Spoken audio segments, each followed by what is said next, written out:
serous fluid to reduce friction. And then right on the heart muscle, we have the visceral pericardium, also called the epicardium. Same thing. So it's fibrous, then parietal pericardium, then pericardial cavity, then visceral pericardium. Then we actually have the heart muscle, which we can see this on the model. This is called myocardium. We can also see the epi or the visceral. So if you just see the outside of the heart, put a sticker on the outside of the heart, what would cover here? It would be visceral pericardium, epicardium. The muscle you'll be able to see because you'll have models cut like this. All this pink stuff you see here, this is all the myocardium. And then this white, which lines the inside of the heart, is called endocardium. And that's just simple squamous. It also lines your blood vessels. Endocardium. Okay, if we look at the heart, let's go to a different picture. Let's use this one. So this part here is called the right atrium. There are two big vessels that dump into it, superior vena cava, inferior vena cava. You'll see on the heart, on the outside, there'll be a little flap of tissue. We call that the auricle. So see how there's got this little flap of tissue? We would really call this the auricle. And then if we open it up and saw the space inside, that's the atrium. So they kind of have this a little bit mislabeled. This probably should say right auricle, what it's pointing to here.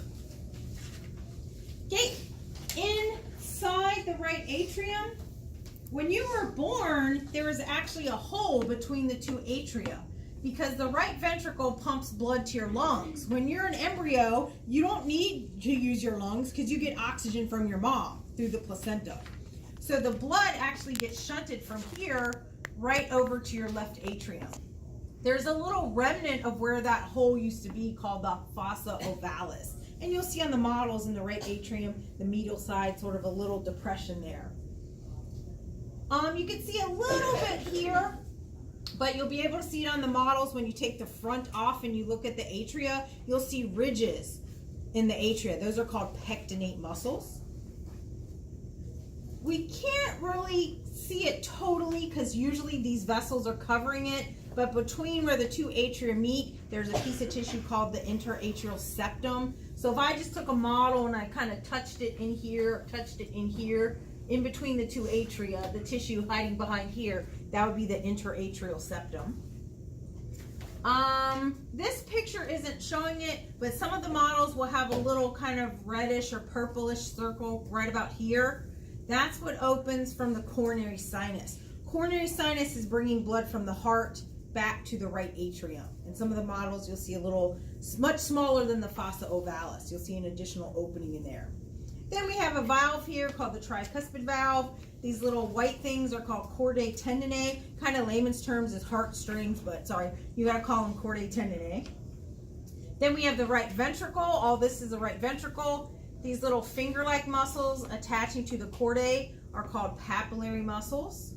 We'll see all this kind of, I don't know what you would call that, shredded sort of looking muscle inside here.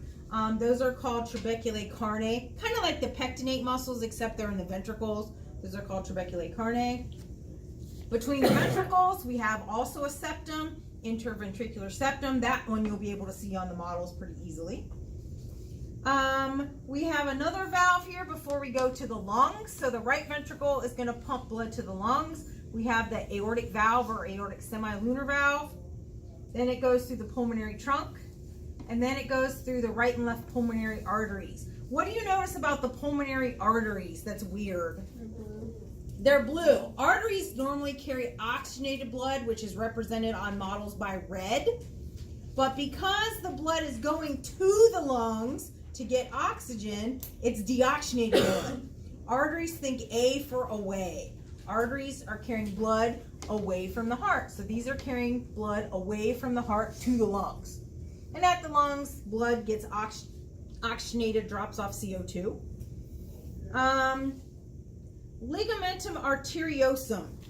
You can really only see this on one of our models. I call him the gigantoheart. Where are you at, gigantoheart? Nope, can't see it. That's not gigantoheart.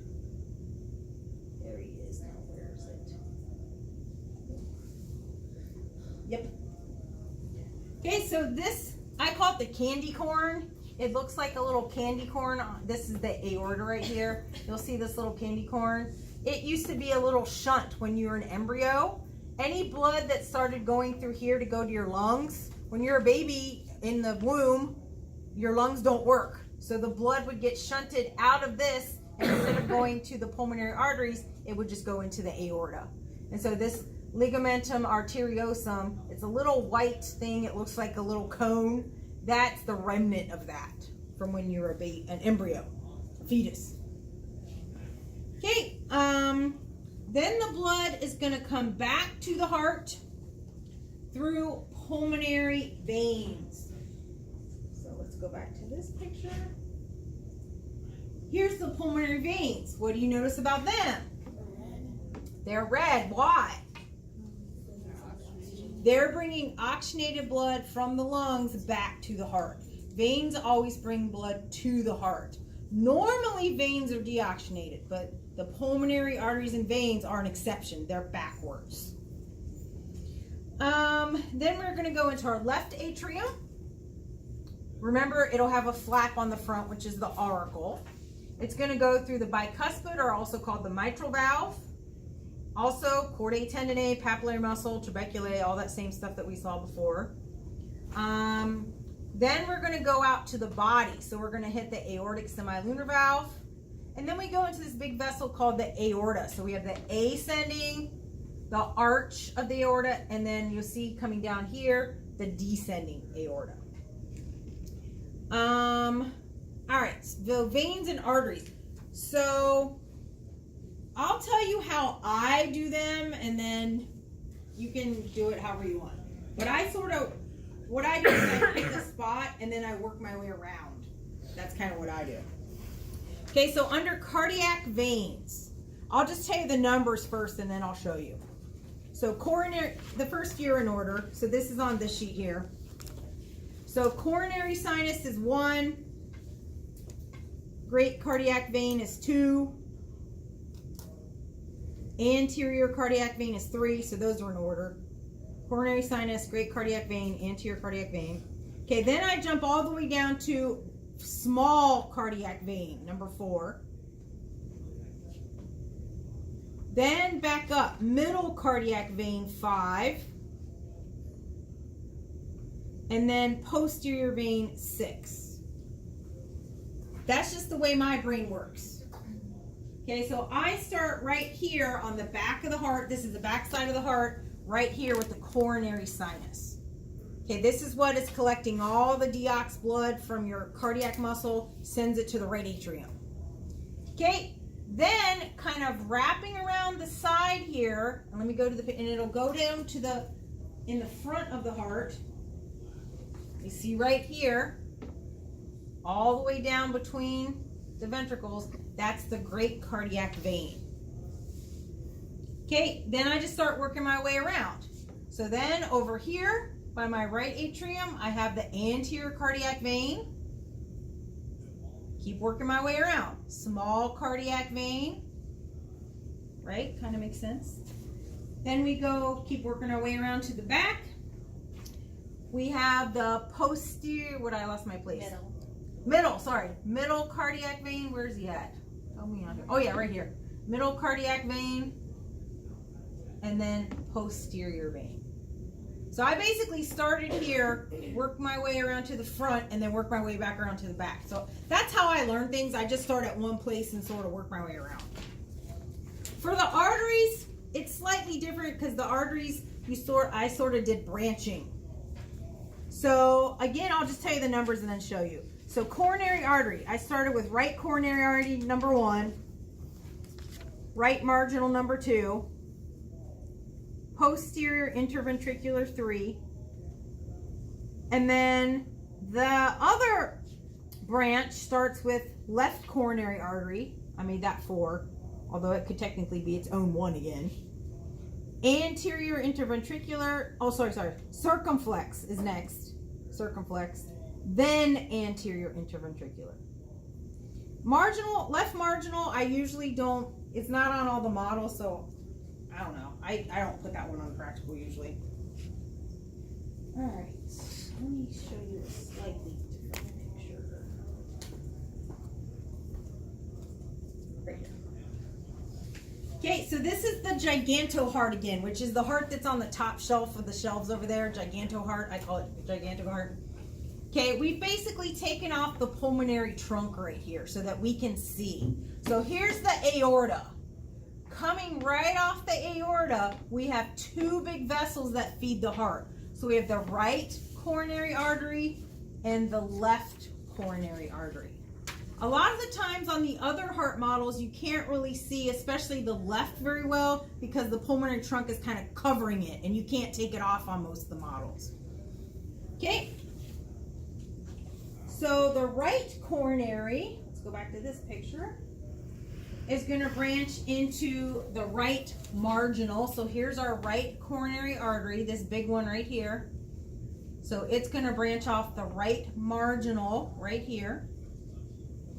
And then, excuse me, it's going to branch off the posterior interventricular artery. Makes sense. It's on the back of the heart. It's between the ventricles. Posterior interventricular artery. When it talks about on some of the things it says sulcus, the sulcus is just where the vessels are lying. Remember, sulcus is a little divot or a little groove. Okay, then we have, let's go back to the front. Oops, wrong way. We have the left coronary artery. You can't really see it. It's branching off right underneath here, but we can't really see it. We'd have to rip this off. Okay, that's going to branch into the anterior interventricular artery, and it's going to branch into this one that wraps around, circumflex. Okay, anytime you see circumflex, it means it's sort of wrapping around something. Circumflex means wrapping around. Okay, if we look at the conduction, whoops, come back here, the conduction system, EKG, that's what we use to measure the electrical signals that pass through the heart muscle. And for the conducting fibers, we would only be able to show you a picture. We don't really have a model that shows this. So up here, right below the superior vena cava and the right atrium, we have the sinoatrial node. Kind of the layman's terms is the pacemaker. That's what kind of starts action potentials for our heart to contract. Then we have the atrioventricular node. Then it starts going through the interventricular septum. So we have the atrioventricular bundle, then it splits, so bundle branches, and then all these sort of end parts, those are called Purkinje fibers. And those are what give the action potential to the ventricle cardiac muscle. Because we want the ventricles to contract from the apex up, because they have to push blood up to the lungs and up to the heart. Okay, this half of the lung, it's a lung. This half of the heart is basically pumping blood to the lungs. This half of the heart is the left side is pumping blood to your whole body. Okay, we have various models to look at. So we have the two